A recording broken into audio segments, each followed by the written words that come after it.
जय शिव शंभो। शास्त्रों के अनुसार जिस दिन त्रयोदशी तिथि प्रदोष काल के समय व्याप्त होती है उसी दिन प्रदोष का व्रत किया जाता है। ये शिव पार्वती जी की पूजा का सबसे खास दिन माना गया है।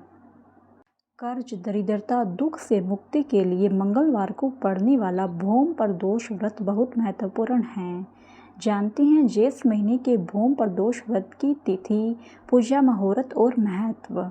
ज्येष्ठ माह का पहला प्रदोष व्रत 4 जून मंगलवार को है। इस भौम प्रदोष व्रत में शाम को शिव और हनुमान जी की पूजा से संकटों का नाश होता है। कुंडली में मांगलिक दोष से पीड़ित हैं, विवाह में दिक्कतें आ रही हैं तो यह व्रत जरूर ही करना चाहिए।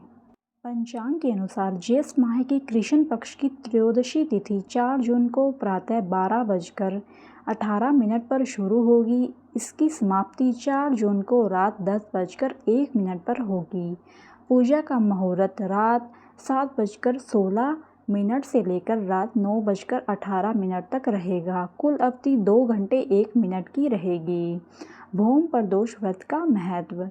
शिव जी के आशीर्वाद से संतान, सुख, धन, आरोग्य आदि सब की प्राप्ति हो सकती है। इस दिन भगवान शिव और हनुमान जी की पूजा का विशेष महत्व बताया गया है। शिव की उपासना से जीवन खुशहाल और हनुमान की पूजा से शत्रुओं का विनाश होता है। भौम प्रदोष व्रत की पूजा विधि। भौम प्रदोष व्रत दिन प्रातः काल ब्रह्म मुहूर्त में उठकर स्नान कर लें। इस दिन लाल वस्त्र पहनें। सुबह सूर्य देव को जल अर्पित कर हनुमान जी की पूजा पाठ करें, चोला चढ़ाएं। शाम को पुण्य स्नान के बाद भगवान भोलेनाथ का गंगा जल से अभिषेक करें, उन्हें पुष्प अर्पित करें। शिवलिंग पर 5 फल, पंचमेवा और पंचमिष्ठान का भोग लगाएं। पूजा के समय पंचाक्षरी मंत्र ओम नमः शिवाय का जप करते रहे। अंत में आरती अवश्य ही करें। भौम प्रदोष व्रत की कथा। सूत जी बोले, मैं मंगल त्रयोदशी प्रदोष व्रत का विधि विधान कहता हूँ। मंगलवार का दिन व्याधियों का नाशक है। इस व्रत में एक समय व्रती को गेहूं और गुड़ का भोजन करना चाहिए। इस व्रत के करने से मनुष्य सभी पापों व रोगों से मुक्त हो जाता है। इसमें किसी प्रकार का संशय नहीं है। अब मैं आपको उस बुढ़िया की कथा सुनाता हूँ जिसने इस व्रत को किया व मोक्ष को प्राप्त हुई। अत्यंत प्राचीन काल की घटना है। एक नगर में एक बुढ़िया रहती थी। उसकी मंगलिया नाम का एक पुत्र था। वृद्धा को हनुमान जी पर बड़ी श्रद्धा थी। वह प्रत्येक मंगलवार को हनुमान जी का व्रत रखकर यथाविधि उनका भोग लगाती थी। इसके अलावा मंगलवार को एक न तो घर लीपती थी और न ही मिट्टी को खोदती थी। इसी प्रकार से व्रत रखते हुए जब उसे काफ़ी दिन बीत गए तो हनुमान जी ने सोचा कि चलो आज इस वृद्धा की श्रद्धा को देखा जाए और इसकी परीक्षा की जाए। वे साधु का वेश बनाकर उसके द्वार पर जा पहुँचे और पुकारा, है कोई हनुमान का भक्त जो हमारी इच्छा पूरी करे।